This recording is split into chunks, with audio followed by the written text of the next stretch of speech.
Sejam bem-vindos. Nossa noite será muito produtiva. O nosso tema é um tema desafiante para todos nós. Nós vamos falar sobre a humildade. E veja que a humildade não é fácil nem para falar sobre ela, porque de verdade nós nos confundimos sobre o que seja humildade.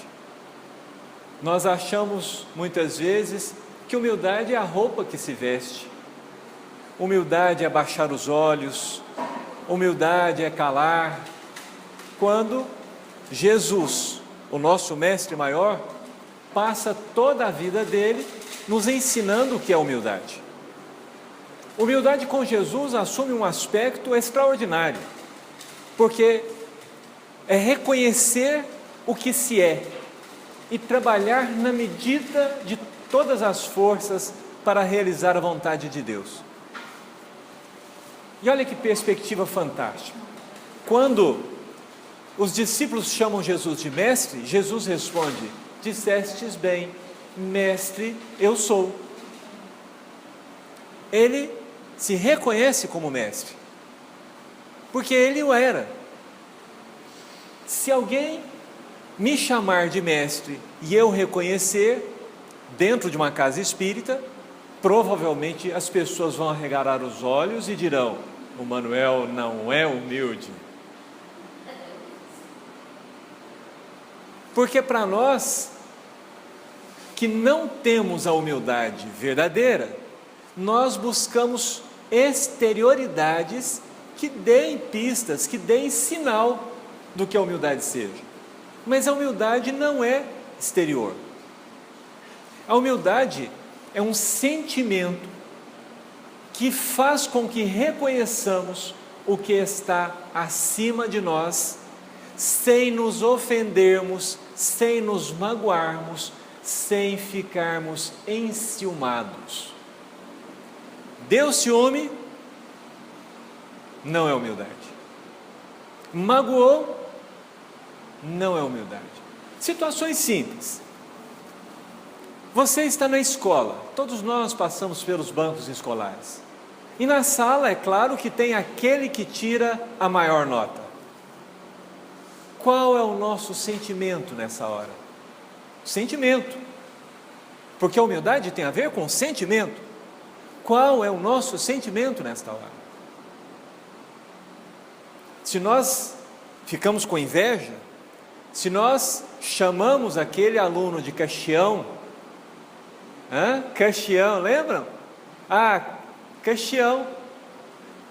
Se nós arrumamos desculpas, mas também a professora puxa saco dele, é sinal de que nós estamos ofendidos. Nós olhamos para o outro e não aceitamos a sua superioridade. Isto é orgulho. Por que é orgulho? Pensemos na humanidade. Será que Deus criou alguém com algum elemento melhor do que os outros? Será que Deus, ao criar alguém, Ele vai lá e fala assim: nesse aqui eu vou colocá-lo mais bonito do que os outros, este aqui eu vou colocá-lo mais formoso, esse aqui eu vou colocá-lo mais. Será que Deus faz isso? Nos dirão os Espíritos, nós fomos criados simples e ignorantes. Todos partimos da mesma situação. E Kardec, quando está conversando com os Espíritos sobre essa questão, ele insiste: mas não terá nada assim na criação do Espírito que o leve a preferir este caminho àquele outro? E os Espíritos insistirão na resposta: não, todos nós fomos criados em igualdade de condições. A partir daí, nossas escolhas, nossas opções, porque nós temos o livre-arbítrio é progressivo, nós temos o livre-arbítrio, e a partir das nossas escolhas nós vamos acumulando valores créditos ou dívidas, empréstimos. Porque todas as vezes que eu tomo o que é da senhora por direito, todas as vezes que eu exploro o senhor, todas as vezes que eu deixo de realizar a minha tarefa, eu estou tirando do outro. E se eu tirei do outro, eu devo. E se eu devo, e tenho um pouquinho de vergonha na cara, eu tenho que pagar. Concordam? Ah, mas Deus ensina-nos, através do Cristo e de seus mensageiros, que nós devemos perdoar as ofensas, as dívidas. Sim, Ele ensina isso, para que nós não nos arvoremos em justiceiros, para que nós não tomemos nas nossas mãos um papel que não é nosso. O perdão que eu dê àquele que me deve não o liberta da dívida dentro da própria consciência. Então, ao longo do tempo, ao longo das nossas decisões, das nossas escolhas, nós vamos nos definindo como somos, mas alguns escolhem ir mais retamente, e nós olhamos para eles e começamos a achar que eles estão indo mais retamente porque Deus os prefere, que Deus tem uma predileção especial por eles. É mais ou menos, lá no Antigo Testamento nós temos uma história, e é mais ou menos como essa história. José tinha 11 irmãos, eles eram 12 no total, e ele era o mais novo. E quem é o irmão mais preferido em 12 filhos? O mais velho? O mais novo? O mais novo. É claro que nós pensamos que o mais novo é o predileto. Então pensamos que nós temos um Deus maravilhoso, Pai. Quem ele gosta mais? Do mais velho ou do mais novo? Jesus é o mais velho. Nós achamos que Deus tem predileção, porque tem espíritos que ainda não estão no nosso grau evolutivo, que convivem conosco, portanto são espíritos mais novos, e que erram, porque estão no processo de aprendizado, mas não são punidos da mesma forma que nós. Aí o que é que nós concluímos? Que Deus tem preferência. Nós nos esquecemos que Jesus esclarece que aquele servo que soube a vontade de seu Senhor e não fez, será mais rudemente punido do que aquele outro que, sem saber a vontade de seu Senhor, fez coisas erradas. Mas é tão natural, é tão natural. E o que tem a ver isso com a humildade? É que a humildade é um conhecer-se. A humildade verdadeira envolve o autoconhecimento, envolve saber exatamente a minha dimensão moral, porque uma vez que eu sei a minha dimensão moral, eu não tenho por que ou como me comparar com as outras pessoas. Eu perco a régua de medida, porque se eu me conheço, de onde provém meus erros? De mim mesmo. Se eu não me conheço, de onde provém meus erros?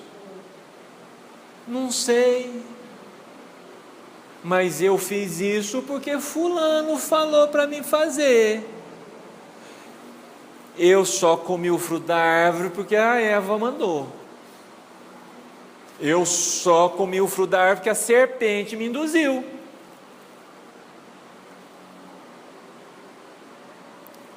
Compreendem? O desconhecimento de nós mesmos faz com que nós nos meçamos com os outros, coisas que são imensuráveis, dado que nós não conhecemos o outro. Nós não sabemos a idade espiritual dele. Se eu não sei a idade espiritual dele, como é que eu sei se ele está sendo bem punido ou não punido? Ou mal punido? Como é que eu sei se ele podia ou não fazer aquele erro? Kardec vai conversar com os espíritos. Se vem de um mundo inferior reencarnar entre nós, porque os mundos são solidários entre si, um espírito canibal, e ele mata um semelhante seu e o come, ele está em erro? Sim, ele está em erro, mas a consciência dele não doerá, como doerá se você fizer isso. É coerente. O nível evolutivo dele não cobra esse entendimento de si mesmo, mas o meu nível cobra. Quando nós adentramos a casa espírita e começamos a ter toda esta avalanche de luz que se derrama sobre nós,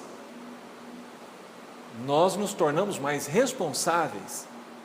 Mas entrarão pessoas dentro da casa espírita que nunca acordaram no plano espiritual, que não saem do corpo nem no sonho, e elas terão muita dificuldade em entender que há espíritos, que o espírito independe da matéria, que há uma cidade no plano espiritual, que o espírito se comunica nessas cidades, que ele evolui, que ele estuda, que ele reencarna. Ele terá muita dificuldade com isso. E aí nós olharemos dentro da casa espírita nossos colegas e começaremos a dizer: fulano é mais atrasado, né?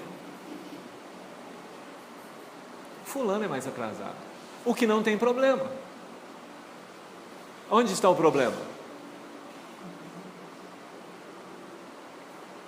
É eu achar que sou melhor do que ele.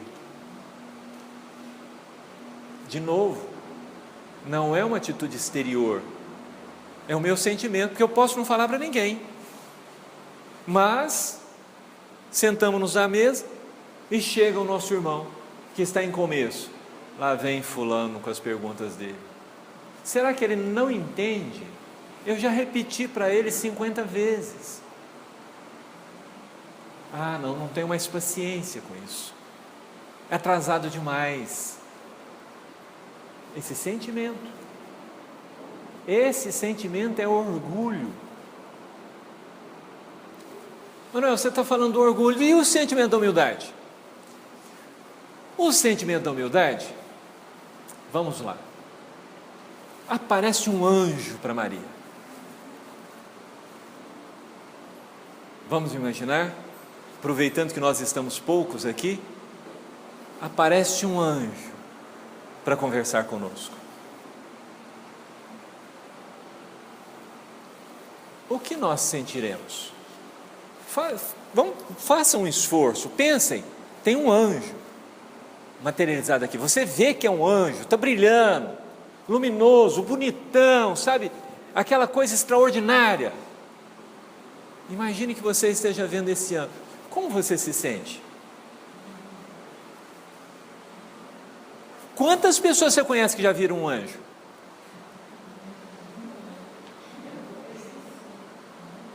Hein? Já pensou? Eu acho que eu nem vou merecer. Muito bem. Mas amanhã, quando nós formos conversar com os nossos amigos, qual é o nosso sentimento? Na hora que eles olharem para nós com os olhares de: nossa, você viu um anjo? Você deve ser superior mesmo, hein? Que inveja, queria estar lá. Por que eu não fui lá? Mas apareceu logo para você. Qual é o nosso sentimento? Qual foi o sentimento de Maria?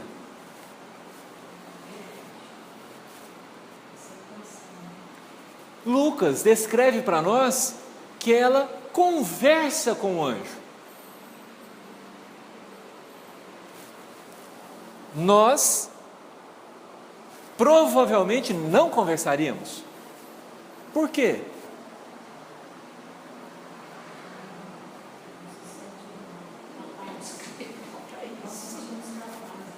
Nós não temos capacidade para isso. Mas vocês acham que um anjo vai aparecer para quem não adianta aparecer? Vocês acham que ele está aparecendo simplesmente porque não tem nada que fazer e veio aqui passear? Então, se um anjo apareceu, ele apareceu por quê? Porque ele tem uma mensagem para entregar para nós. E se somos nós que estamos aqui, qual que é a nossa atitude perante ele? Dado o nosso conhecimento. O que se deve fazer quando um espírito quer se comunicar conosco? Vocês estudaram o livro dos médiuns. Conversar com ele.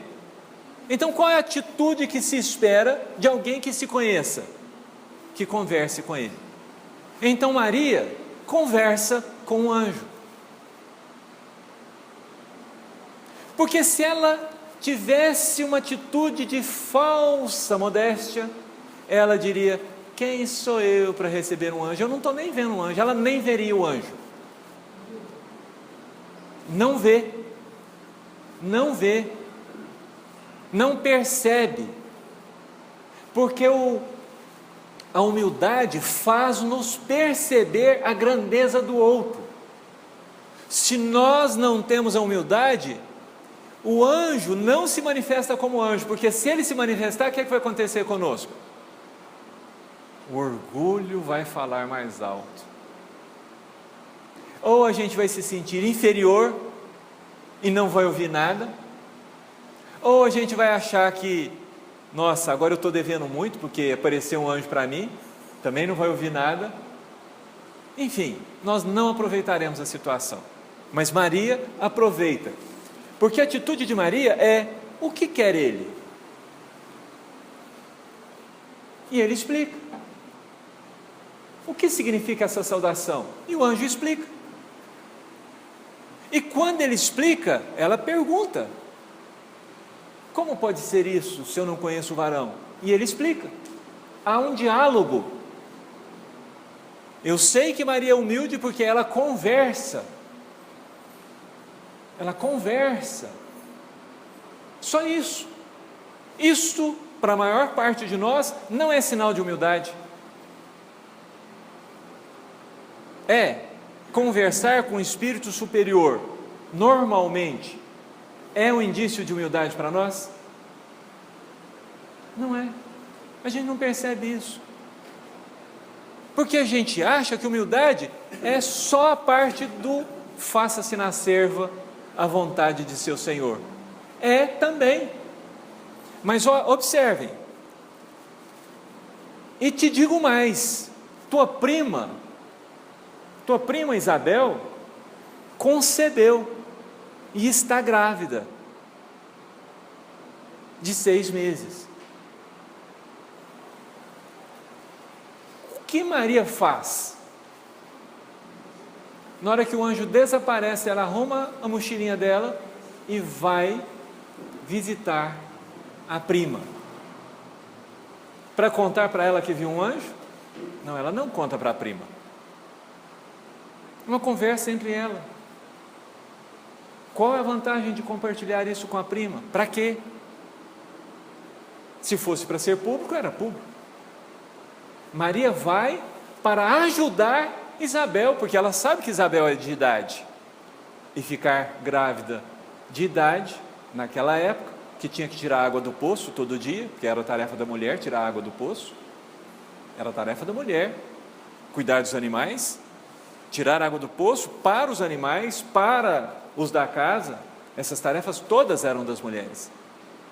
Maria vai para ajudá-la. Quando ela se aproxima de Isabel, Isabel a saúda.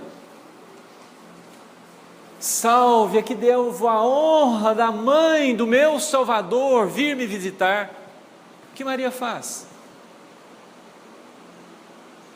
Não conversa. Ouve. Entende. Porque Isabel estava mediunizada.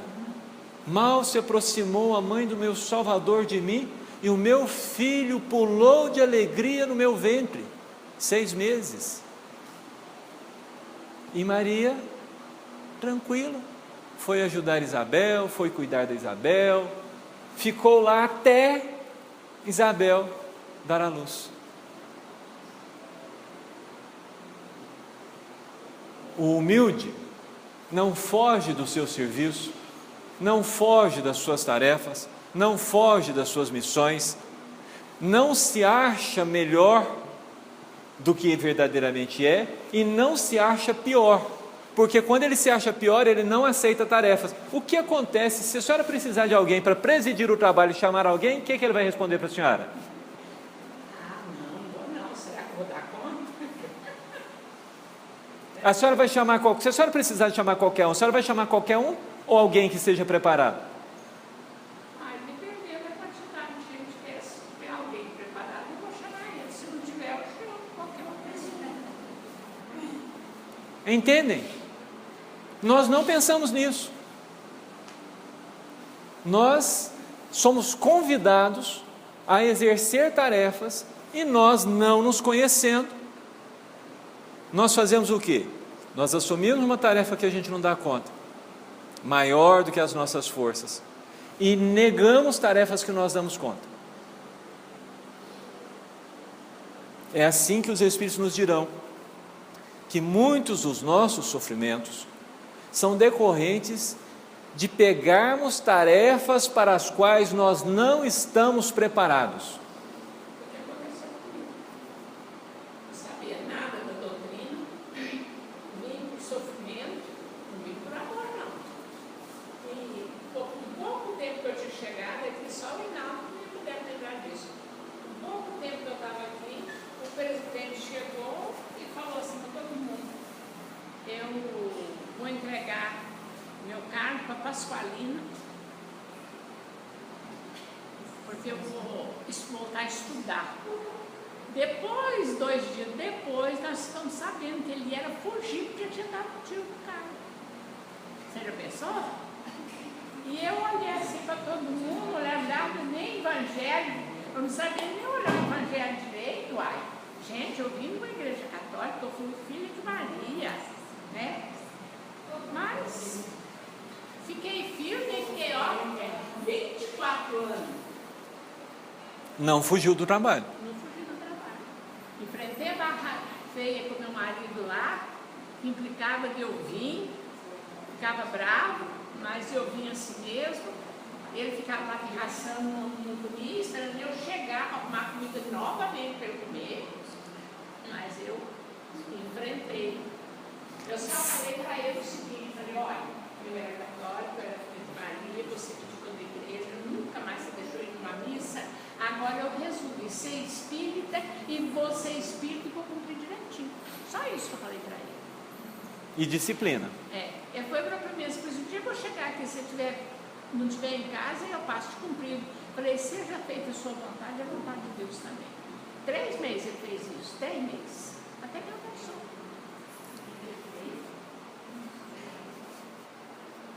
Mas me repete o que ele fez, que eu não escutei.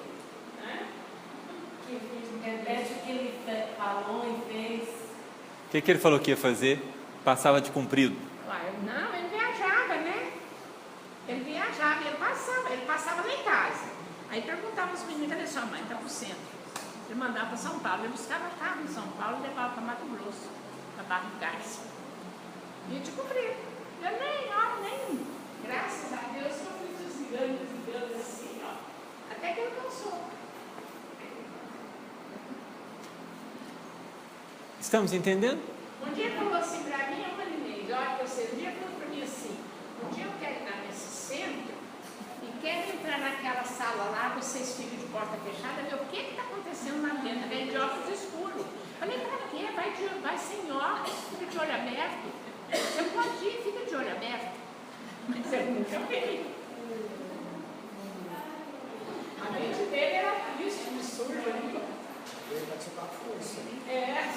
Mas tudo tem a ver com nós não nos conhecermos. Tudo. Todos esses desastres que nós fazemos na nossa vida nascem disso. Muito pouca coisa no Evangelho, né? Isso é muito pouca coisa. Mas era filha de Maria. Foi filha de Maria, quer dizer que muita coisa que eu aprendi na igreja serviu para mim. Os bons sentimentos, que são o que importa. Exatamente. O fato de sermos trabalhadores. Se somos trabalhadores, somos trabalhadores. Percebem? é fundamental que nós entendamos que o nosso progredir vai mais tranquilo se nós estivermos dispostos a isso. É por isso que Jesus vai nos dizer que os humildes, bem-aventurados os humildes, porque deles é o reino dos céus. É uma bem-aventurança. Tá, eu entendi o valor, mas deixa eu ver se eu entendi. Como é que eu faço para ter esse sentimento de humildade? Como desenvolver a humildade?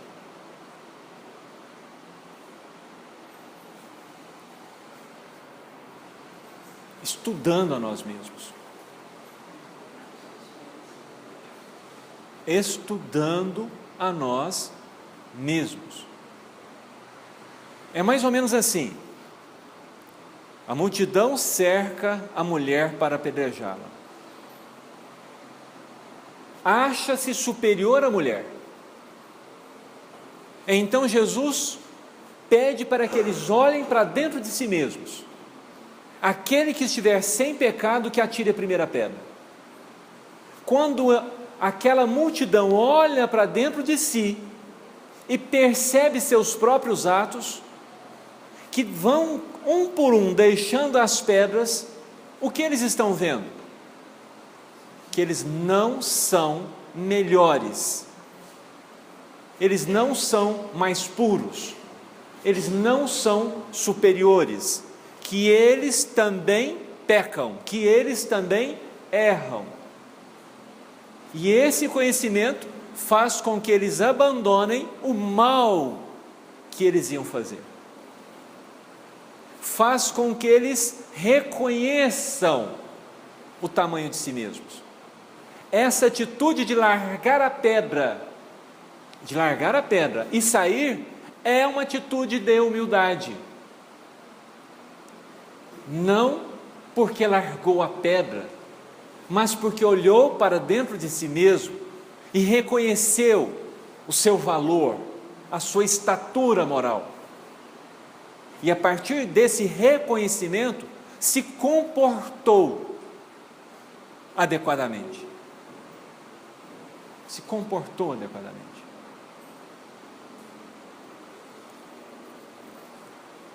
Voltando a Maria. Se nós fôssemos pais do Bruno e Marrone, lá do Bruno, como nós nos sentiríamos com o sucesso dele? Numa dada ocasião, dizem para Jesus: bem-aventurado o ventre que te gerou.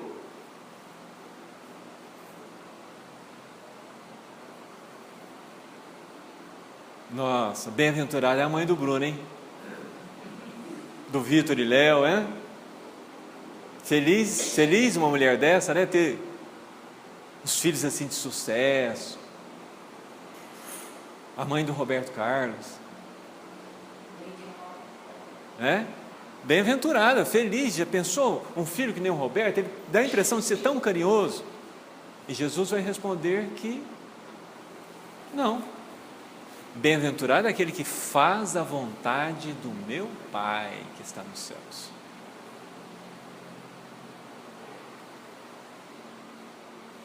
Porque quando nós medimos a felicidade dos outros, quando nós analisamos a vida dos outros, quando nós buscamos algum ponto de referência que seja o outro, nós estamos nos distanciando da humildade.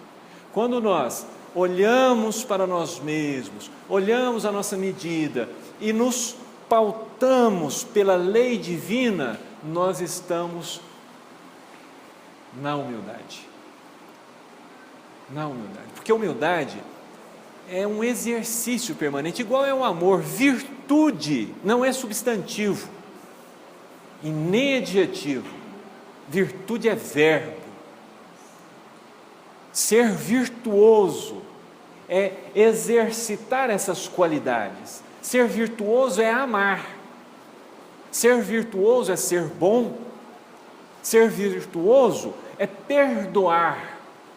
Ser virtuoso é agir de acordo com as leis divinas. Se nós percebemos isso, nós só somos humildes no ato da humildade.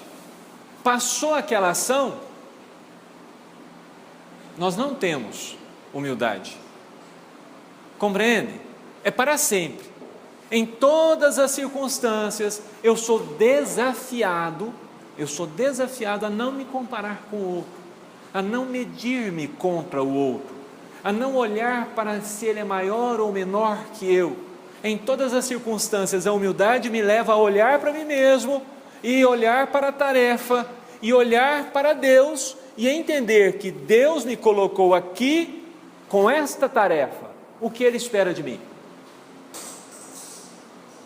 Os Espíritos dirão a Kardec no Evangelho: a natureza do instrumento não está a dizer para o trabalhador o trabalho que ele deve realizar? Se se coloca a enxada na mão de um trabalhador, o que se espera que ele faça? É tão claro, é tão claro, é tão básico, e é por isso que normalmente a gente não consegue lidar com essa virtude. Perdoar a gente entende, a gente mistura um pouco com esquecimento, mas a gente entende razoavelmente bem. Amar a gente entende, mas na hora que fala de humildade, porque não tem um verbo, ou tem? Qual é o verbo para humildade? Qual? Humilhar? Humilhar-se? Percebem? Humilhar é o sentimento de orgulho ferido.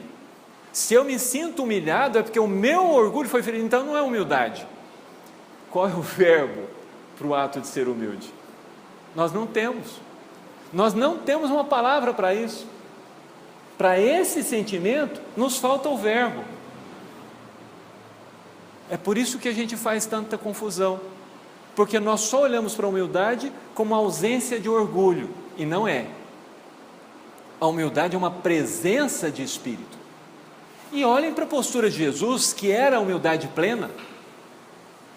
A postura dele é de: ai, ai, ai, coitadinho de mim, pobre de mim, quem sou eu? Fui abandonado, e a vida é assim mesmo, né? Meus amigos me abandonaram. Não. Pilatos conversa com ele, o que Jesus faz? Conversa com Pilatos. Ele chega de uma viagem, passando pela Samaria, onde ele não teve hospedagem. Chega um doutor da lei e pergunta para ele: quem é meu próximo? Ele conta uma história onde o herói era um samaritano, onde o herói era aquele que não recebera, sem condenação, sem comparação. Chegou cansado. Se nós chegarmos cansados em casa e o nosso filho nos fizer uma pergunta, nosso filho, que a gente gosta, nos fizer uma pergunta, qual é o nosso comportamento? A tarefa colocada na nossa frente, qual é o nosso comportamento? Aceitar a tarefa? Reconhecer que a tarefa é nossa? Reconhecer que aquilo ali é uma oportunidade divina, que é um talento que Deus me entregou naquele momento, que ali eu tenho a oportunidade de exercitar o meu relacionamento, de mostrar a minha relação com a tarefa que Deus me confiou? Se eu digo para ele: papai está cansado agora, se eu ajo com violência, eu estou distante da humildade. E veja que ao dizer que eu estou cansado, aparentemente eu acho que eu me conheço. Não é verdade? Liga um amigo e chama você para o bar para tomar uma cerveja.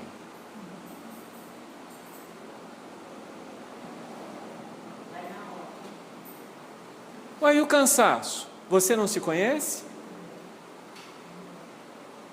Compreendem? Você fica cansado, não gosta de falar nada. Você descansou? Para de quê? Não sei o que é isso. Graças a Deus. A nossa ignorância é o nosso pior inimigo.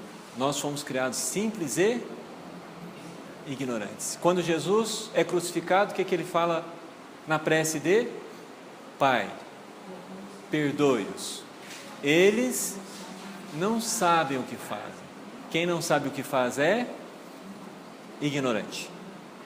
Jesus nos chama de ignorantes. Ignorantes. Nós ignoramos a nós mesmos. Nós ignoramos o autoconhecimento. Nós não realizamos essa descoberta de nós mesmos. E é assim que continuamos cegos. Porque Jesus veio para trazer uma luz. Ele veio para iluminar. Iluminar o quê? O meu interior. Onde está o reino dos céus? Dentro de mim. Então aonde Jesus vai acender a luz dele? Dentro de mim. Se ele está acendendo uma luz dentro de mim, é para que eu veja o quê? Eu, por dentro. O que eu sou, o que eu sinto, o que eu penso, meus limites, minhas dificuldades. Para quê? Para que eu caminhe, para que eu ande enquanto há luz, para que eu ande enquanto é dia, para que eu me liberte da ignorância, para que eu me liberte dos erros, para que eu me liberte dos pecados, para que eu me liberte do sofrimento, para que eu me liberte das trevas que há em mim mesmo. Porque a boca fala do que está cheio o coração. É aqui dentro o processo. Então o ato da humildade nasce de um coração puro, nasce de um coração que vê a Deus, que reconhece a presença dele, que sente que está no lugar certo, na hora certa, com as pessoas certas. Isso muda tudo. Muda tudo. Divaldo teve um ataque cardíaco, fez uma cirurgia. O médico mandou que ele repousasse, porque provavelmente ele só teria mais um mês de vida. Joana aparece para ele e fala para ele: Divaldo, está na hora da reunião, você está fazendo o quê? Joana, você não sabe que o médico mandou que eu repousasse? Ah, é? Então você fica aí, porque eu vou trabalhar. Ele se levanta, pede ajuda e vai para a sessão. Começa a trabalhar, esquece das suas dores, não percebe. Várias horas depois, quando termina, ele olha para si mesmo e fala assim: uai, não fala uai não, ó gente, porque o uai é mineiro. Não estou sentindo nada, mas eu estava quase morrendo. Aí a Joana fala para ele: agora você vai descansar e aproveite as energias que você conquistou no trabalho. Isso ele tinha 60 anos, ele já tem 90. Ele já tem 90. Tem 70 anos de palestra. 30 anos depois ele continua trabalhando, se estudando, conhecendo a si mesmo, fazendo a capina que lhe foi dada a fazer, a jardinagem que lhe foi concedido fazer. Ele não cruzou os braços, ele não achou que ele não seria capaz, ele não se entregou a um limite qualquer, a uma crença qualquer, porque em torno sempre tem coitadinho. Jerônimo Mendonça, deitado numa cama, doendo, barbaridade, alguém chega e fala assim: coitadinho. Ele começa a morrer. Correm com ele para o Chico: Chico, o Jerônimo queria te ver antes de desencarnar, porque ele sente que chegou a hora.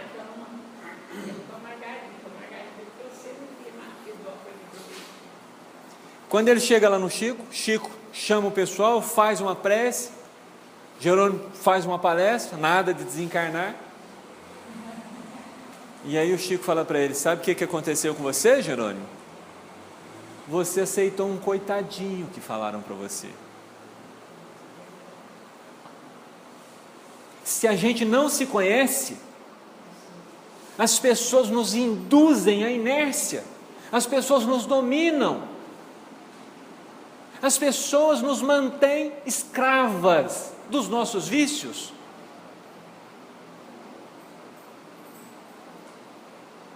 Mas se nós adentramos por esse caminho, nós vamos encontrar a humildade.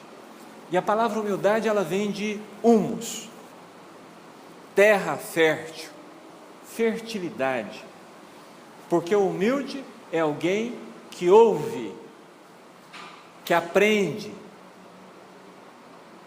ouve o quê? Aprende o quê? Ouve a vontade de Deus e aprende a atender essa vontade. E qual é a vontade de Deus? Que nós façamos para o próximo aquilo que nós queremos para nós mesmos. A humildade é a condição básica para que nós ouçamos a Deus. Sem humildade, nós não aceitamos Deus. Nós não aceitamos o palpite dele na nossa vida, nós não aceitamos a mão dele na nossa vida, nós não aceitamos nada. Se chove hoje, logo hoje, logo na hora de ir para o centro, nós não aceitamos a vontade de Deus. Perguntaram para Jesus, você não sei te falar onde ele foi, quem que é o maior no reino dos céus? Ele respondeu, aquele que se fizer mais pequenininho, mais servil, este é o maior no reino dos céus. Mais humilde, mais servil, mais pequeno. Certo. E veja que ele não falou mais humilde. Não falou mais humilde, mais pequeno, Sim, mais servil. sim. Se quer fazer uma comparação, se você não consegue viver sem comparação, se você precisa de fazer uma comparação, comece a medir o quanto você serve. Essa é a mensagem que ele passa. Uma comparação boa é vamos dizer, uma maratona boa. Sim, Se você quer ser melhor que eu, vamos ver. vamos competir no bem. Serve mais. Perfeitamente, eu vou progredir. E no progresso de fazer o bem, no progresso de servir ao próximo, eu vou conquistar o direito de me conhecer. No livro Obreiros da Vida Eterna, salvo engano, tem um médico que trabalha lá no plano espiritual. E eles fazem uma reunião mediúnica lá, e a mãe dele, Gotuso é o nome do médico, e a mãe dele se manifesta e fala assim para ele: meu filho, você está atrasando o progresso de toda a nossa família espiritual. Estamos todos preparando uma reencarnação e só falta você. Quando é que você vem?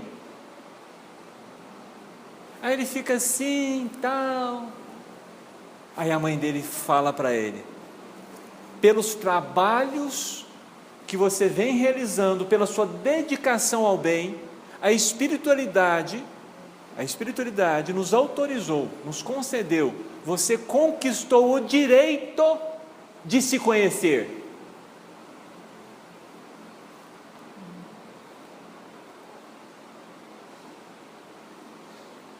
O direito de se conhecer. O trabalho no bem sirva, nos dá o direito de nos conhecermos, que leva à humildade, que leva ao progresso, que leva ao nosso encontro com Deus. Que a paz de Jesus nos envolva a todos. E já são 10 para as 9.